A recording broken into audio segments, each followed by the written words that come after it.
श्री स्वामी समर्थ। जय जय स्वामी समर्थ। अनंत कोटी ब्रह्मांड नायक राजाधिराज योगीराज अक्कलकोट निवासी सद्गुरु श्री स्वामी समर्थ महाराज की जय। कसे आहात सर्व स्वामी भक्तांनो? तुम्ही सदैव आनंदी राहा ही स्वामींच्या चरणी प्रार्थना। तुमच्या सर्व चांगल्या इच्छा स्वामी महाराज पूर्ण करोत आणि आजचा दिवस तुमचा आनंदात जाओ ही स्वामींच्या चरणी प्रार्थना। प्रथम तुम्हा सर्वांचं खूप खूप मनापासून स्वागत आहे माझ्या चॅनलमध्ये। मित्र आणि मैत्रिणींनो, श्री स्वामी समर्थांचे अनुभव हे ऐकताना खरोखरच खूप मनाला हेलावणारे अनुभव असतात आणि त्याचबरोबर प्रत्येक अनुभवातून काही ना काही हे शिकायला नक्कीच मिळत असते। मित्र आणि मैत्रिणींनो, श्री स्वामी समर्थांची भक्ती कधीही केलेली वाया जात नाही। स्वामी हे सदैव आपल्या भक्तावरती प्रसन्न होत असतात। ज्या भक्ताने मनापासून आणि विश्वासाने स्वामींची भक्ती केली त्या भक्ताला कधीही स्वामी एकटे सोडत नसतात। आयुष्यामध्ये अडचणी, दुःख, संकटे ही प्रत्येकाच्याच असतात, परंतु जर ईश्वराची साथ असेल तर आयुष्यामध्ये घाबरण्याची गरज नसते। एक आधार असतो की आहेत आपण एखाद्या देवाची सेवा केल्यानंतर आधार मिळतो। आपल्याला विश्वास असतो की हे देव किंवा हे स्वामी आपल्या बरोबर आहेत, आपल्याला कधीही काहीही होऊ देणार नाहीत। हा विश्वास असतो तो भक्तीचा। त्यामुळे मित्र आणि मैत्रिणींनो, आयुष्यामध्ये कधीही ईश्वराची भक्ती ही नक्कीच करायची असते। श्री स्वामी समर्थांची कधीही केलेली भक्ती वाया जात नाही। श्री स्वामी समर्थांची भक्ती करण्यासाठी कोणत्याही प्रकारच्या नियम अटी काही नाही। तुम्हाला जशी मिळेल वेळ मिळेल त्या पद्धतीने तुम्ही भक्ती करायची आहे। तुम्ही काम करत करत सुद्धा श्री स्वामी समर्थांचं नामस्मरण करू शकता। मित्र आणि मैत्रिणींनो, असे खूप अनुभव आपल्याला पाहायला मिळतील की ज्या भक्ताने श्री स्वामी समर्थांचं नुसतं नामस्मरण देखील केलेलं आहे आणि त्या नामस्मरणावर स्वामी प्रसन्न झालेले आहेत आणि त्याचे मोठमोठ्या अडचणी दूर केलेल्या आहेत। मित्र आणि मैत्रिणींनो, त्यामुळेच कधीही कोणतीही सेवा केली तरी देखील विश्वासाने आणि मनापासून सेवा करायची आहे। मित्र आणि मैत्रिणींनो, आजचा अनुभव देखील नेमका याच पद्धतीचा आहे। ज्यावेळेस तुम्ही मनापासून विश्वासाने एखाद्या देवाची सेवा करत असता त्यावेळेस त्या देवाचं दायित्व बनतं तुमच्या संपूर्ण कुटुंबाचं आणि तुमचं रक्षण करण्याचं। त्यामुळे जो भक्त ईश्वराची मनापासून भक्ती करतो त्याला त्याच्या आयुष्यामध्ये कधीही डगमगण्याची गरज नसते आणि नेमका याच पद्धतीचा आजचा अनुभव आहे। मित्र आणि मैत्रिणींनो, आजचा अनुभव हा एका दादांना आलेला अनुभव आहे आणि ते सांगली जिल्ह्यातील राहणारे रहिवासी दादा आहेत। त्या दादांचं नाव हे विजय दादा आहेत। मित्र आणि मैत्रिणींनो, त्यांच्या आयुष्यामध्ये देखील खूप अडचणी आणि त्याचबरोबर या जगामध्ये धोका देणारी लोक ही खूपच जास्त प्रमाणात आढळत असतात, परंतु जर ईश्वराची साथ असेल तर चमत्कार हे नक्कीच घडत असतात। चला तर मग त्या दादांचा अनुभव त्या दादांच्या शब्दामध्ये ऐकूया। नक्की त्या दादांच्या आयुष्यामध्ये काय झालं होतं आणि स्वामींनी त्यांच्या आयुष्यामध्ये कोणता चमत्कार केला। मित्र आणि मैत्रिणींनो, या दादांचा अनुभव खूपच छान अनुभव आहे। मित्र आणि मैत्रिणींनो, चला तर मग दादा सांगायला सुरुवात करतात। सर्वात प्रथम तुम्हा सर्वांना श्री स्वामी समर्थ। जय जय स्वामी समर्थ। मी सांगली जिल्ह्यामध्ये राहणारा रहिवासी आहे। माझे नाव विजय आहे आणि माझ्या आयुष्यामध्ये स्वामींची सेवा ही खूप दिवसापासून चालू होती, परंतु माझ्या आयुष्यामध्ये खूप चांगलं चाललेलं होतं। माझे आयुष्य हे खूप सुखाचं, समाधानाचं आणि आनंदाचं होतं, परंतु माझ्या आयुष्यामध्ये एक अडचण अशी झाली की ज्यावेळेस माझा मुलगा मोठा झाला त्यावेळेस त्याच्या लग्नामध्ये खूप अडचणी येऊ लागल्या। त्याचं लग्नच काही केल्याने जमत नव्हतं, परंतु माझी स्वामींची भक्ती आणि स्वामींवर विश्वास हा खूप चांगल्या पद्धतीचा होता। त्यानंतर मी खूप दिवसापासून केंद्रामध्ये देखील जात होतो, स्वामींच्या आरत्या वगैरे करत होतो, परंतु स्वामींची सेवा ही जास्त वगैरे करत नव्हतो। जशी मला घडेल त्या पद्धतीने स्वामींचे नामस्मरण, देवपूजा अशा पद्धतीत स्वामींची सेवा करत होतो। आणि त्यानंतर असं झालं की ज्या वेळेस माझ्या मुलाच्या लग्नामध्ये अडचणी येऊ लागल्या त्यावेळेस मग मी केंद्रामध्ये एके दिवशी प्रश्न उत्तरांचा दिवस होता। त्या दिवशी माझ्या मुलाच्या लग्नाचा प्रश्न मी तेथे मांडला। त्यावेळेस मला असं सांगितलं की तुमचं जे देवघर आहे ते देवघर तुम्ही योग्य दिशेला लावा आणि केंद्रामध्ये सांगितलेल्या पद्धतीनेच मी माझ्या देवघराची मांडणी केली। आणि त्यानंतर कारण मला विश्वास होता स्वामींवर आणि जिथे स्वामी आहेत, स्वामींचं केंद्र आहे, तिथे माझ्या मनामध्ये कधीच प्रश्न येत नव्हता।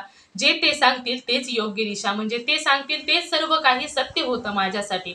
आणि नेमकं त्याच पद्धतीने जसं केंद्रामध्ये मला माझ्या देवघराची मांडणी करायला सांगितली, नेमकं त्याच पद्धतीने मी माझ्या देवघराची मांडणी केली। त्यानंतर मला केंद्रामध्ये असं सांगितलं होतं की तुमचा कुलदैवत आणि कुलदेवी यांचा देखील तुम्हाला उद्धार करावा लागेल आणि त्याच पद्धतीने मी माझ्या कुलदैवताच्या मूळ ठिकाणी जाऊन तेथे त्यांचा उद्धार केला, जे काही आहे त्या पद्धतीने तेथील देवाची सेवा केली।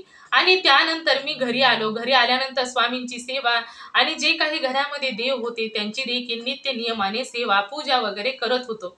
आणि त्यानंतर हळूहळू माझ्या मुलासाठी चांगली स्थळं येऊ लागली आणि त्यानंतर माझ्या मुलाचं देखील खूप चांगल्या ठिकाणी लग्न देखील जमलं आणि नंतर माझ्या मुलाचं लग्न झालं। आणि माझ्या घरामध्ये आलेली सून ही खरोखरच खूप चांगल्या स्वभावाची आणि मनमिळावू स्वभावाची मला मिळाली। माझ्या घरामध्ये आलेली सून ही खरोखरच खूपच छान स्वभावाची होती। आणि त्यानंतर माझं माझं आयुष्य हे खूपच आनंदाने जाऊ लागलं। माझ्या आयुष्यामध्ये आता मला कशाचीच कमी नव्हती आणि हे सर्व काही स्वामींनी माझ्या आयुष्यामध्ये दिलं होतं। आता मुलाचं सर्व काही चांगलं झालेलं आहे। घरामध्ये सून देखील संस्कारी आलेले आहे, सर्वांची काळजी घेणारे आलेले आहे। त्यानंतर मी ठरवलं की आता आपण अक्कलकोटला जायचं आणि त्या ठरवल्याप्रमाणे आपण कधी कधी काही गोष्टी ठरवत असतो, परंतु सर्वात प्रथम स्वामींचं बोलावणं यावं लागतं।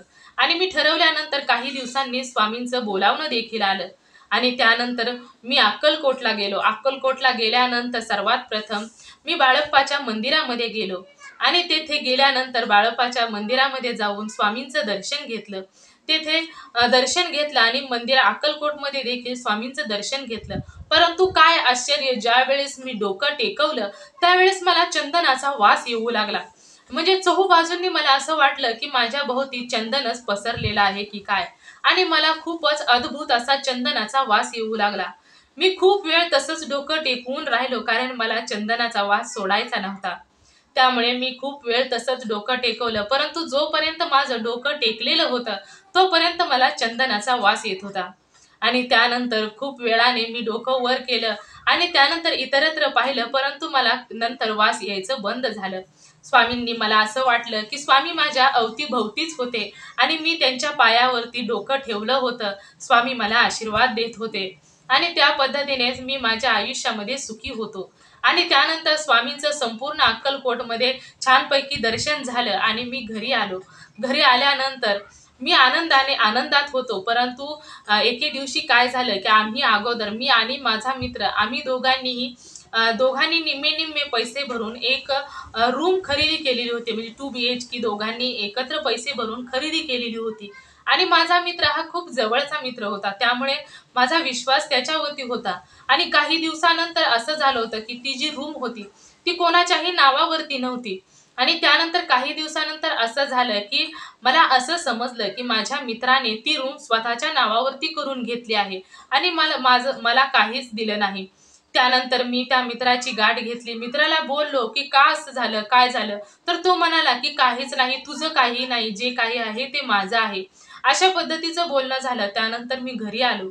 घरी आल्यानंतर मी माझ्या पत्नीला सर्व काही सांगितलं। त्यावेळेस पत्नी देखील माझ्यावर ओरडायला लागली, म्हणाली की लेकरा बाळांचा जीवातलं तोंडातला घास काढून पैसे बाजूला ठेवले होते आणि त्यानंतर तुम्ही त्या मित्राची भरती केली।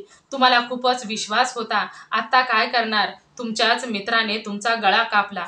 त्यानंतर आता मला काय करावं हे देखील सुचत नव्हतं। मी स्वामींची दररोज सेवा करायचो। मला असं वाटायचंय की कदाचित स्वामींचीच यामध्ये काहीतरी इच्छा असेल। त्यानंतर माझी बायको सतत माझ्यावरती ओरडायला लागली। त्यावेळेस मी तिला सांगायचो, अगं असं नसतं, त्याचं देखील काहीतरी देणं माझ्याकडे असेल, त्यामुळेच तर त्याने माझे पैसे बुडवले। आणि जर त्याचं देणं माझ्याकडे नसतं तर माझे पैसे त्याने का बरं बुडवले असतील? या जन्मीचे नसले तरी मागच्या जन्मीचे हे नक्कीच असतील। जर माझं देणं त्याच्याकडे असतं तर त्याने मला माझे पैसे दिले असते, परंतु त्याला म्हणजे माझ्याकडे त्याचं काहीतरी देणं असेल, त्यामुळेच त्यानं माझं पैसे बुडवले। असंच काहीतरी म्हणून सतत मी माझ्या पत्नीचं तोंड बंद करायचो आणि ती देखील नंतर शांत बसायची। परंतु माझा स्वामींवर विश्वास होता। मी तिला सतत सांगायचो की माझा स्वामींवर पूर्ण विश्वास आहे। माझ्या आयुष्यामध्ये जे काही करणार आहे ते स्वामीच करणार आहेत। त्यामुळे माझ्या आयुष्यामध्ये स्वामींनी काहीतरी निर्णय हा घेतलाच असेल ना, त्यामुळेच तर माझ्या आयुष्यामध्ये हा बदल झालेला आहे। आणि मी खूप दिवसांपासून स्वामींची सेवा करतो, त्यामुळे माझा संपूर्ण विश्वास हा स्वामींवर आहे। स्वामी माझ्या आयुष्यामध्ये कधीच चुकीचं होऊ देणार नाहीत। आणि नेमकं या पद्धतीनेच मी नंतर स्वामींची सेवा करायला सुरुवात केली। त्यानंतर मी दररोज जसं माझा नित्यक्रम होता तसंच मी स्वामींच्या केंद्रामध्ये देखील जात होतो। परंतु एके दिवशी मला असं वाटलं की आपण देखील हा मुद्दा स्वामींच्या केंद्रामध्ये मांडावा आणि स्वामींना सांगावं की माझ्या माझ्या मित्राने मी पैसे भरले, पण माझी जास्त काही इच्छा नाही. मी जेवढे पैसे भरले होते तेवढेच माझे पैसे मला मिळावेत, एवढीच मी स्वामींना सांगितलं होतं. परंतु ज्यावेळेस प्रश्न उत्तरांचा दिवस होता, त्या दिवशी मी केंद्रामध्ये माझा असा प्रश्न मांडला की माझ्या मित्राने दोघांमध्ये मिळून आम्ही एक two B H K room घेतला होता. परंतु मित्राने ज्यावेळेस नावावरती करायची वेळ येईल त्यावेळेस स्वतःच्याच नावावरती त्याने ती रूम करून घेतली होती. मग मला हे पैसे, माझे जे पैसे जेवढे मी दिले होते तेवढीच माझी इच्छा आहे की मला पैसे मिळावे. आणि त्यासाठी मग केंद्रामध्ये सांगितलं की मला कोणती सेवा वगैरे करायची असेल किंवा यावरती कोणती सेवा असेल तर मला सांगा. त्यावेळेस केंद्रातून मला गुरुचरित्र पारायण करण्याची सेवा मिळाली. आणि त्यानंतर मग मी ठरवलं की आता आपण गुरुचरित्र पारायण आणि 11 माळी जप करायचा. आणि ठरवल्याप्रमाणेच मग गुरुचरित्र पारायणाला पुन्हा सुरुवात केली. आणि सुरुवात केल्यानंतर गुरुचरित्र पारायण चालू झालं.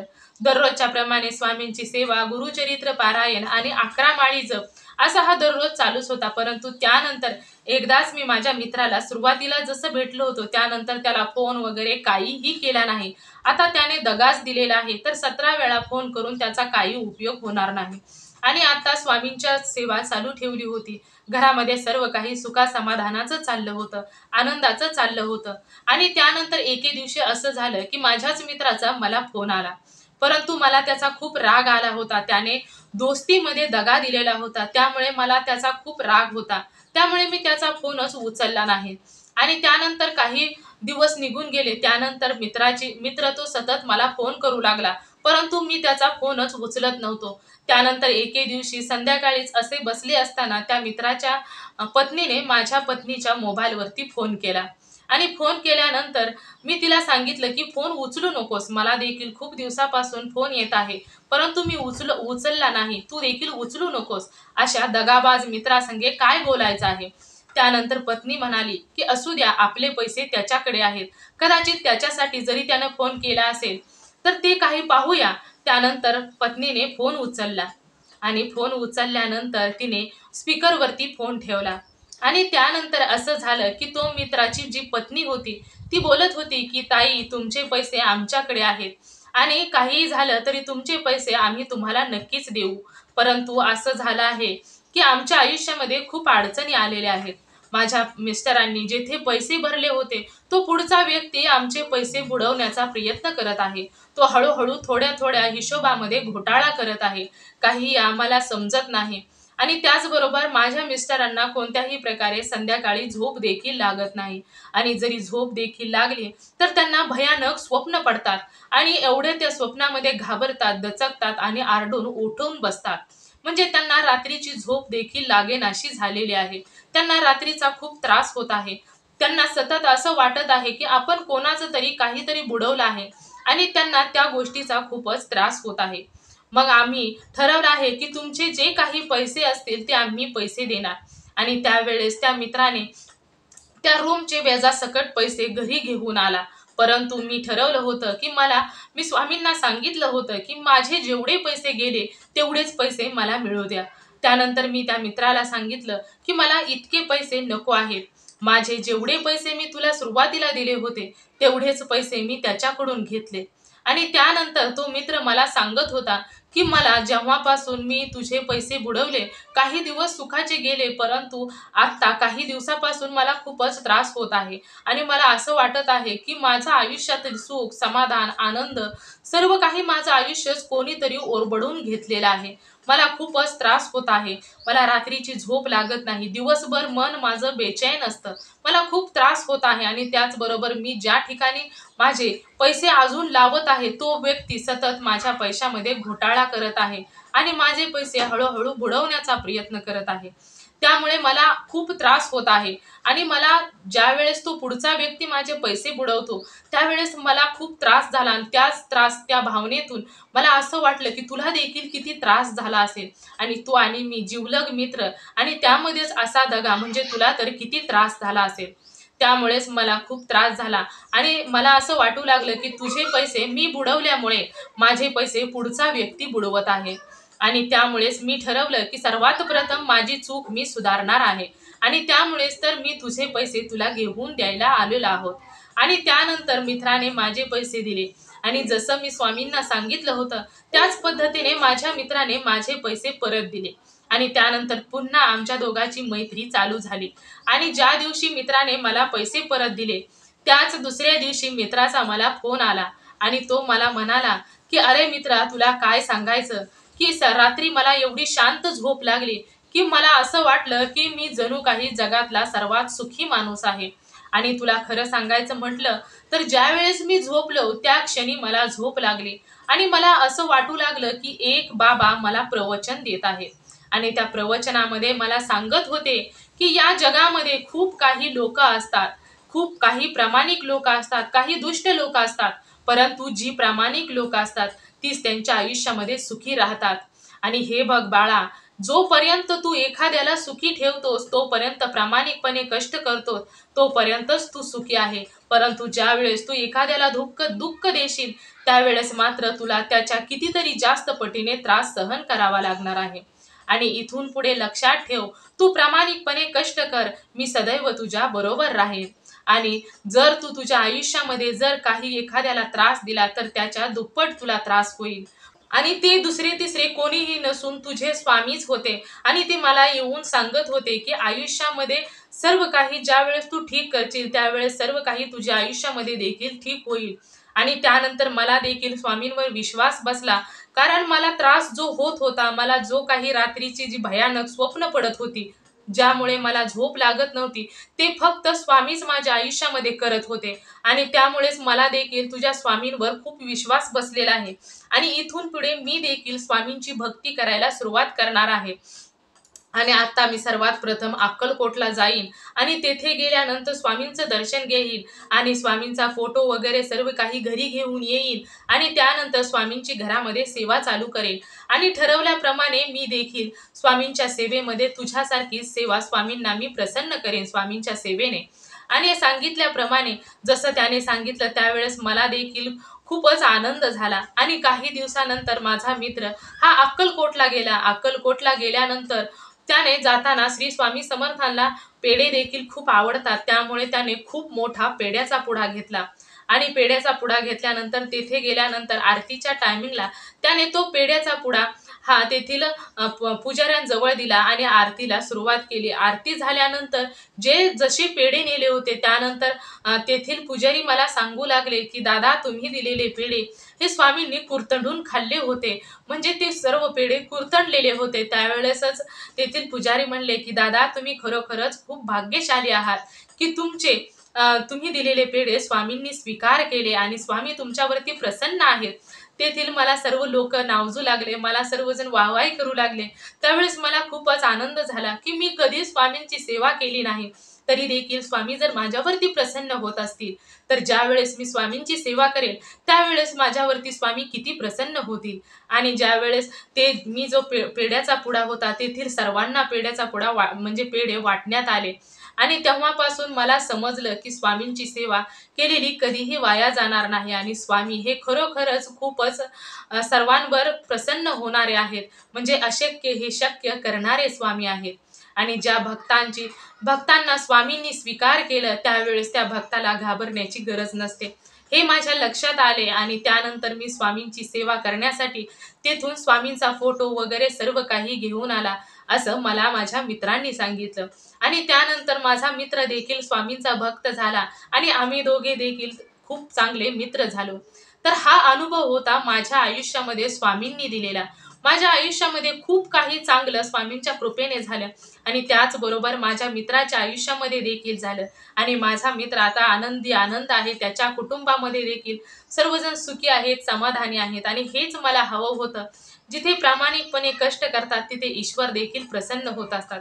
ईश्वराला वेगळी सेवा करण्याची गरज नसते. इमानदारीने कष्ट आणि प्रामाणिक कष्ट जो भक्त करत असतो त्या भक्तावरती स्वामी देखील नेहमी प्रसन्न होत असतात. मित्र आणि मैत्रिणींनो, आयुष्यामध्ये काहीही असो, काही उतार चढावाचे दिवस येतात, परंतु जर ईश्वराची भक्ती तुम्ही करत असाल तर एक विश्वास मनामध्ये निर्माण होतो. आणि जिथे बघा तुम्ही कधी कधी ज्यावेळेस एखाद्यावरती खूप मोठं संकट येतं, खूप अडचण येते, त्यावेळेस त्या व्यक्तीच्या मनामध्ये एक विश्वास असतो की काही होणार नाही, कितीही मोठं संकट असलं तरी देखील काही होणार नाही, कारण स्वामी माझ्या बरोबर आहेत, स्वामी मला कधीच या संकटामध्ये त्रास होऊ देणार नाहीत, हा विश्वास असतो. आणि कधी कधी तुम्ही हे देखील पाहिलं असेल की एखादं लहानशा गोष्टीने देखील मन डगमगून जातं, मन घाबरून जातं. आणि इथे काय होत असतं की ज्या वेळेस तुम्ही ईश्वराची भक्ती करता त्यावेळेस तुमच्या मनामध्ये एक विश्वास निर्माण होत असतो, तुमचं मनोबल वाढत असतं. आणि मनोबलानं काहीही होऊ शकतं. ज्या वेळेस एखादं मोठं संकट देखील, जिथे विश्वास असतो तिथे ते संकट तुमचं काही करू शकत नाहीत. त्यामुळे कधीही काही झालं तरी आयुष्यामध्ये कितीही मोठं संकट असू द्या, तुमच्या आयुष्यामध्ये कितीही अडचणी असू द्या, परंतु ईश्वराची साथ कधीच सोडायची नाही. तुमच्या आयुष्यामध्ये काहीही झालं तरी देखील ईश्वराची साथ, जेवढं तुमच्या आयुष्यामध्ये जास्त दुःख येईल तेवढं ईश्वराचं नामस्मरण जास्त करायचं आहे, ईश्वराची सेवा जास्त करायची आहे. कारण तो असतो, तो परीक्षेचा टाइम असतो. कधी कधी असं असतं की चांगल्या गोष्टी होण्यासाठी आपल्या आयुष्यामध्ये जर चांगलं काही होणार असेल तर परीक्षा द्यावी लागत असते, कारण चांगल्या गोष्टीला वेळ लागत असतो कधी कधी. कारण आपल्या आयुष्याच्या, आपल्या कर्माचे काही भोग असतात आणि त्यामुळेच आपल्याला त्रास होत असतो. परंतु ज्या वेळेस त्या परीक्षेतून तुम्ही उत्तीर्ण व्हाल त्यावेळेस मात्र तुमच्या आयुष्यामध्ये आनंदी आनंद होणार आहे. त्यामुळे आयुष्यामध्ये खूप संकट आली, मग काही लोकांना अशी सवय असते की मी ईश्वराची भक्ती करायला चालू केली, माझ्या आयुष्यामध्ये खूप संकट यायला सुरुवात झाली, मग ईश्वराची भक्ती करणं सोडून देतात. परंतु मित्र आणि मैत्रिणींनो, कधीही तुम्हाला हे देखील माहिती असेल की आयुष्यामध्ये कधीही कोणतंही कर्म केलेलं वाया जात नाही. आपल्या प्रत्येक कर्माचा हिशोब हा लागत असतो. त्यामुळे तुम्हीच विचार करा, जर तुम्ही ईश्वराची भक्ती करत असाल तर ते कर्म तुमचं वाया कसं जाईल. मग त्यामुळेच ईश्वराची भक्ती करायची आहे. वेळ आल्यानंतर सर्व काही कधी ना कधी चांगलं होत असतं. कधी कधी तुम्ही एखाद्यासाठी चांगलं करता त्यावेळेस ईश्वर तुमच्यासाठी कुठे ना कुठे तरी काही ना काहीतरी चांगलं करत असतात, परंतु तुमच्यापर्यंत पोहोचायला वेळ हा नक्कीच लागत असतो. त्यामुळे ईश्वरावरती, स्वामींवरती विश्वास हा नक्कीच ठेवायचा आहे. आणि आपली भक्ती एवढी पण डगमगू द्यायची नाही की म्हणजे आपल्या स्वतःवरचा विश्वास डगमगू द्यायचा नाही आणि आपल्या ईश्वरावरचा देखील विश्वास कधीही डगमगू द्यायचा नाही. आपण कधीही विचार करायचा आहे की श्री स्वामी समर्थ हे ब्रह्मांडाचे नायक आहेत आणि त्या ब्रह्मांड नायकाची आपण भक्ती करत आहोत, म्हणजे आपण देखील किती पुण्यवान, किती भाग्यशाली असो की आपल्याला श्री स्वामी समर्थांची भक्ती करण्याचं भाग्य मिळालं. स्वामींनी आपल्याला त्यांच्या भक्तीसाठी एक स्वीकारलं आहे, एक निवडलेलं आहे. त्यासाठी आपण स्वामींची भक्ती नेहमीच करायची आहे. मित्र आणि मैत्रिणींनो, आयुष्यामध्ये कितीही वाईट दिवस आले तरी देखील ईश्वराची साथ जर तुम्ही नाही सोडली तर ईश्वर देखील तुमची साथ कधीच सोडणार नाहीत. आणि त्यानंतर मात्र ज्यावेळेस तुम्ही केलेली भक्ती ईश्वरापर्यंत ज्यावेळेस पोहोचेल त्यावेळेस मात्र तुमच्या प्रत्येक संकटातून, प्रत्येक अडचणीतून, प्रत्येक दुःखातून तुम्हाला स्वामी हे अलगद फुलाच्या पाकळीगत बाहेर काढतील. मित्र आणि मैत्रिणींनो, आयुष्यामध्ये नेहमी ईश्वरावरती, भगवंतावरती विश्वास ठेवायचा आहे आणि हा विश्वासच आयुष्यामध्ये आपलं आयुष्य जिंकवत असतो आणि आपल्या आयुष्यामध्ये आपल्याला यशस्वी करत असतो. मित्र आणि मैत्रिणींनो, हा दादांचा अनुभव तुम्हाला कसा वाटला नक्कीच मला कमेंट करून सांगायचा आहे.